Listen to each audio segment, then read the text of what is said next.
This painting should feel like France, but it doesn't. A quiet room, morning light, a young girl holding a peach. The moment feels accidental, almost fragile. This is Girl with Peaches, painted in 1887. It looks like Impressionism, but something is different. Here, light is not just seen, it is felt. So why did Russian painters change Impressionism into something human?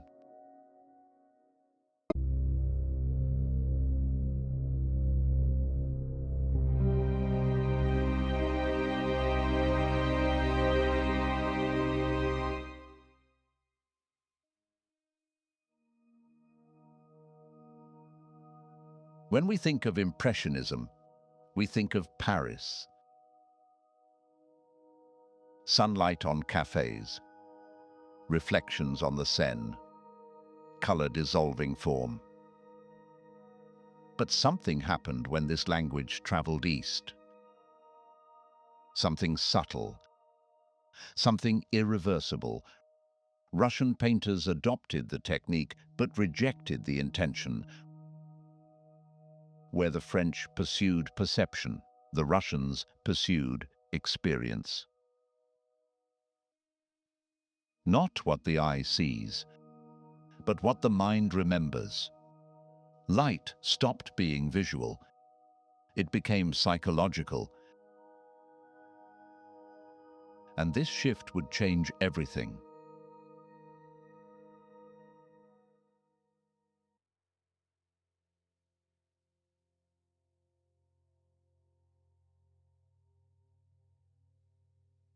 Before this transformation, Russian art had a mission. The peredvizhniki, the wanderers. They rejected academic illusion. They painted truth, peasants, labor, endless land. Art was not decoration, it was moral witness. But visually, something was restrained. Brushstrokes were controlled, emotion was narrated, not embodied. But what happens when reality is not enough? When truth needs atmosphere? Slowly, almost invisibly, artists began to feel something else. The land itself had emotion. The sky carried weight. Silence became expressive. Nature was no longer a subject. It became a state of mind.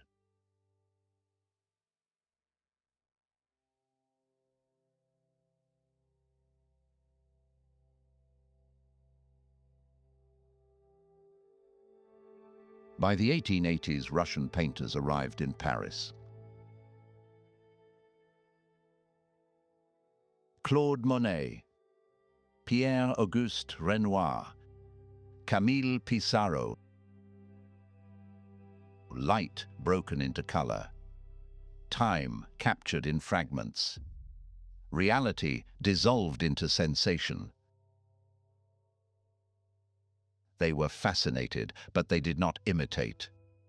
They translated. Konstantin Korovin, he embraced movement, but turned it into theater. Light became spectacle. Valentin Serov, he preserved structure, but infused it with psychology. Light became character. Isaac Levitan, he removed the human figure, yet made everything human. Light became memory. Same technique, different soul.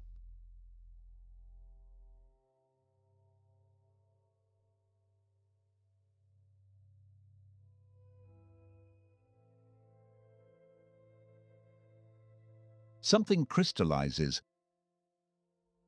Girl with Peaches. At first glance, A simple scene. But look longer. The brush dissolves edges. The air vibrates. The light moves. And yet, the girl remains. Present, thinking, alive. She is not painted.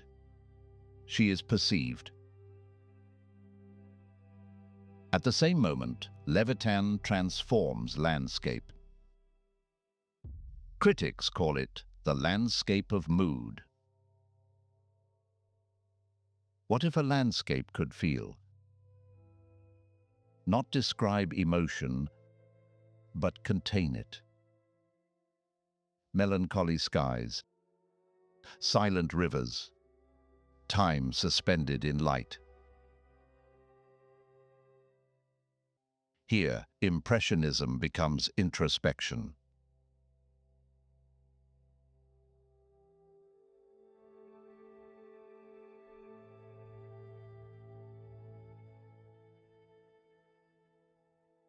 Let's slow down, look carefully. Light reflects, not decorates. Brush strokes remain visible. Time feels immediate. But the gaze, introspective. Spontaneity and stillness.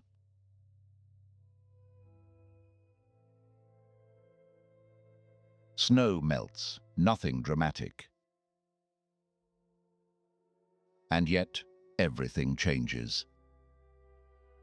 This is not spring. This is the idea of hope.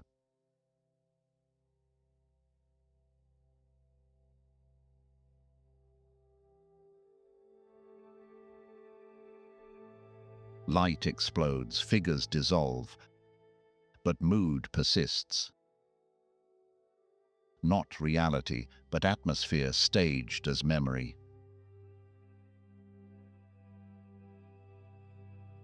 French Impressionism asks, what do we see? Russian Impressionism asks, what does it mean to feel what we see?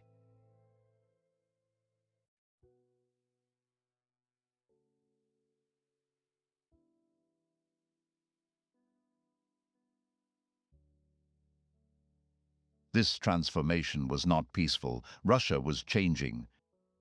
Industry rising. Tension growing. Identity fragmenting.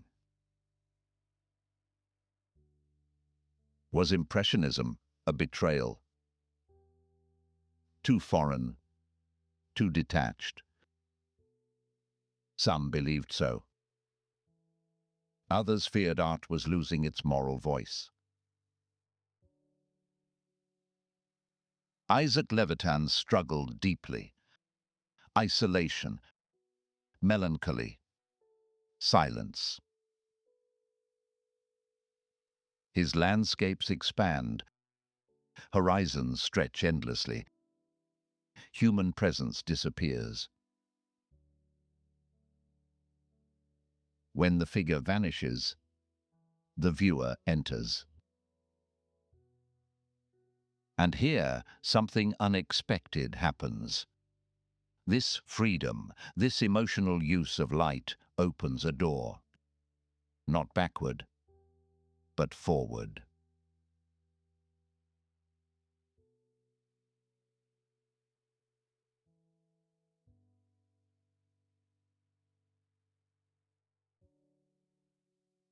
At the beginning we asked, why did Russian painters transform Impressionism?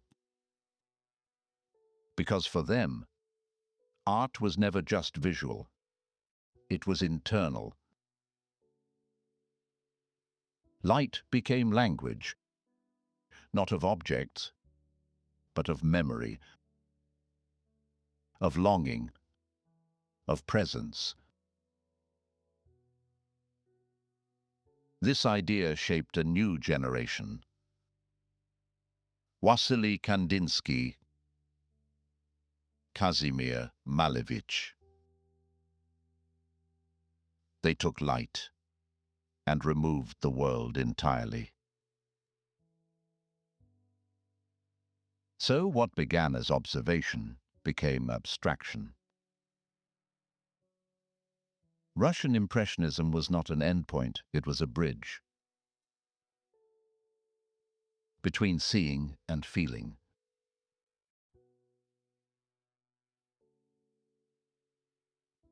And perhaps the most powerful light in painting is not the one that reveals the world, but the one that reveals us.